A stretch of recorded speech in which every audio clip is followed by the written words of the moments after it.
ak Ousmane Sonko. Pascal Boniface dafay mener débat ak Ousmane Sonko dans quel espace la ko defee defewu ko France defewu ko New York Sénégal la ko defee damay wax ni fi mu nekk en prenant les reculs nécessaires c'est l'histoire qui recommence. Pourquoi et comment? C'est une occasion déjà de féliciter ceux-là qui ont eu l'initiative de cette grande conférence. ñoom Dame Mbodj ak ñoom. Dame Mbodj ak toute l'équipe Ousmane Diop et cetera et cetera. C'est une équipe. Parce que Sénégal dafa amoon particularité c'était pas à la limite forcément un pays au sud du Sahara. C'était un carrefour culturel et intellectuellement incontournable. Période u Senghor la woon intellectuel bu nekk ci àddina bu ñëwul Sénégal dafay yaakaar ni am na lu des dans sa trajectoire de vie. loolu la ñoom Dame Mbodj ressuscité mais c'est la meilleure des occasions aussi pour vendre la destination Sénégal. kooku ñu bari bàyyiwuñ ci xel mais à la limite bu ñu ko arrêté wul le Sénégal va redevenir une convergence intellectuelle et culturelle. Les grandes questions dans ce monde vont être décidées dans ce pays. Et xam nga lu tax. Nous sommes 7,5 milliards dans le monde. Par la grâce de Dieu, un des nôtres est dans les 20 qu'on considère qui portent le monde, ne serait-ce que par leur vision et leur sensation. Ousmane Sonko ci la bokk. On ne va pas à la limite dire pourquoi mu bokk ci. damay faral di wax ni CV yi c'est bon et des mieux étoffés encore c'est meilleur mais fi mu nekk li gën a yooyu yëpp moo di fi mu nekk les gestes et les faits qui nous révèlent à nous-mêmes et aux autres. Ousmane Sonko n'est pas tombé du ciel il a fallu traverser des enfers pour arriver tey jii fi mu nekk. loolu la ko nit ñi delloo addina bi remarqué ko et à la limite kenn mënu ko bañal.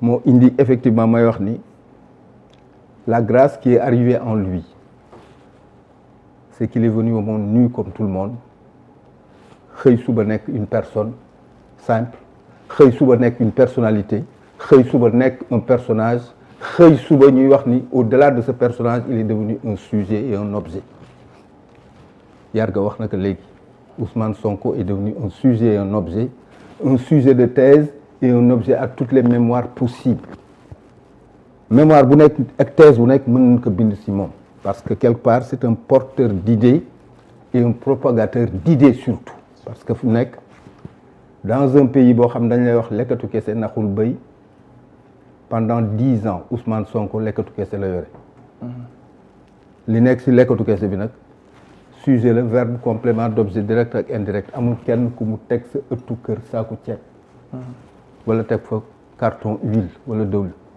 maanaam ay idée la jaay sénégalais. idée la et là à la limite ñu war ci féliciter le peuple sénégalais parce que kenn nenu leen et à la limite aussi bu ñu gisul loo xam ni amul maanaa duñ ci topp.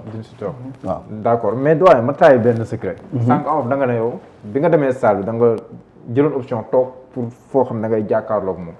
lu waral lool ak bi nga jàkkaarloo moom loo gis. non c'est à la limite une vision très intellectuelle et très romantique singulièrement damay wax ni fi mu nekk j'aime pas di waxanteeg nit mu sëgg. j'aime regarder les gens ñuy wax mes yeux dans leurs yeux et leurs yeux dans les miens.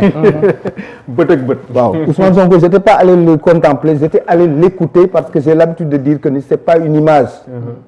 C'est un discours le malheur moo di fi nekk les gens ne s'arrêtent pas sur les discours et di décrypter symbole ak yi muy bàyyi. heureusement am na ci parce que déjà que Yarga récite des pages entières pour ne pas dire suit à la trace Ousmane Sonko me rassure parce que damay wax ni fi nekk il est en train effectivement de recueillir ce qui peut être un héritage immatériel. c'est déjà ça ton mérite bu ko bàyyi effectivement parce que dana la jik mais fi nekk dana nekk loo xam ni effectivement les gens en auront besoin. waaw pour dire simplement que ni Pascal Boniface dafa bokk ci nit ñi nga xam ne ah loo gis bi nga jàkkaarloo moom. bi ma gisee li ma jàkkaarloo moom à la limite j'ai vu quelqu'un de très franc dans son discours et quelqu'un à la limite qui par la constance avec laquelle il ramène chaque fois à la surface les mots yi nga xam ne moom la gëm parce que nit ki bu gëmul dara buy wax day hésiter day bégayer comme l'histoire de temps en temps. Mais Ousmane Sonko, c'est pas des fleurs que je jette parce qu'en fait il paraît que je suis avare en compliments. C'est pas des fleurs que je jette, c'est quelqu'un qui est constant et cohérent avec lui-même et dans les idées qu'il développe depuis 10 ans. waaw à tel point que damay wax ni fi mu nekk je suis allé et j'ai trouvé une bonne place pour mu wóor ma ni fi mu nekk parce que xam naa l'espace je le connais. Le musée des civilisations je connais déjà l'Agora effectivement disposition chaise yi bi may dugg effectivement ñu wax place VIP machin soit et cetera bi ma noonu ak yooyu dama ni fi mu nekk trouvez-moi une place boo xam ni je serai en face de Ousmane Sonko qui va prendre la parole. J'ai pas été déçu parce qu'en fait il a été égal à lui-même, il a été constant dans idée yi muy wax et jusqu'à preuve du contraire tey jii daal may waxaale français nag di ko ci boole parce que Ousmane Sonko n'a pas parlé aux Sénégalais et qu'aux Sénégalais. Il est devenu un homme monde et un homme à monde waaw et la nuance est très importante.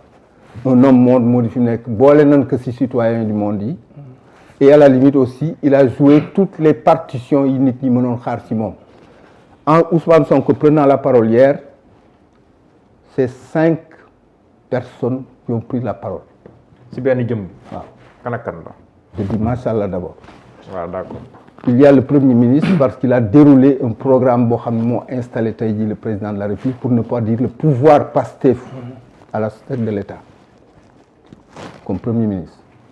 Mais il a parlé aussi comme quelqu'un étant une locomotive d'une masse qui s'appelle le Pastef et une force politique pour les remobiliser, pour leur dire que fi nekk ba tey jii fi ñu nekkoon fa la ñu war nekk continuer le chemin. Mais il a parlé comme citoyen du monde. Citoyen du monde moo di fi nekk même la parenthèse pour ne pas dire le clin d'œil qu'il s'est permis en parlant de Donald Trump. Mais à la limite, il a parlé aussi comme un intellectuel. Massamba l'a dit, et heureusement, mais le malheur moo di fi nekk les gens ne retiennent pas ce qu'il a dit.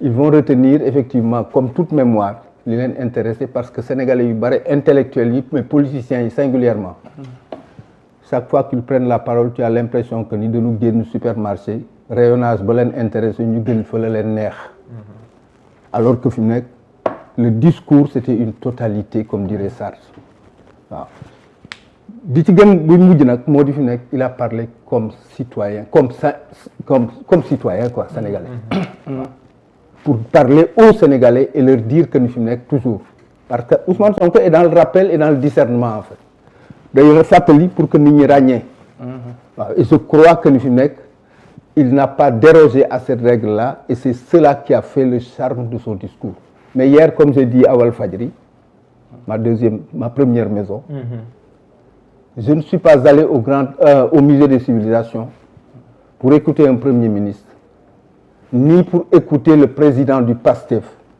Je suis allé pour écouter un collègue. Quand Ousmane Sonko enlève son manteau de Premier ministre, quand il enlève son manteau de président du PASTEF, il peut, et a raison, aisé à justifier, dire que il est de la corporation des écrivains de ce pays. Voilà non. Pour que déjà nous comprenions que les écrivains de ce pays sont derrière lui et ils ont envie qu'il les accompagne parce que c'est le bokk. Et à la limite aussi, puisque nous votons pour de grandes conférences, il faudrait réellement qu'il y ait un réarmement intellectuel à son niveau pour que réellement les questions puissent être prises en charge, vulgarisées singulièrement, nous tassions les lignes, comprendre les, approprier les. Parce que son discours, c'est pas forcément des discours faits qu'il fait pour séduire, parce qu'en fait, on écrit, on parle, c'est pour séduire en fait. Mais il le fait pour que les gens s'approprient ce qu'il dit. Momal que sen bop, continuer le chemin. Amna plusieurs fois bu mu ko daan wax. Tay ji bu ngeen éliminer Ousmane Sonko, il y a 10 000 Ousmane Sonko qui vont naître dans ce pays.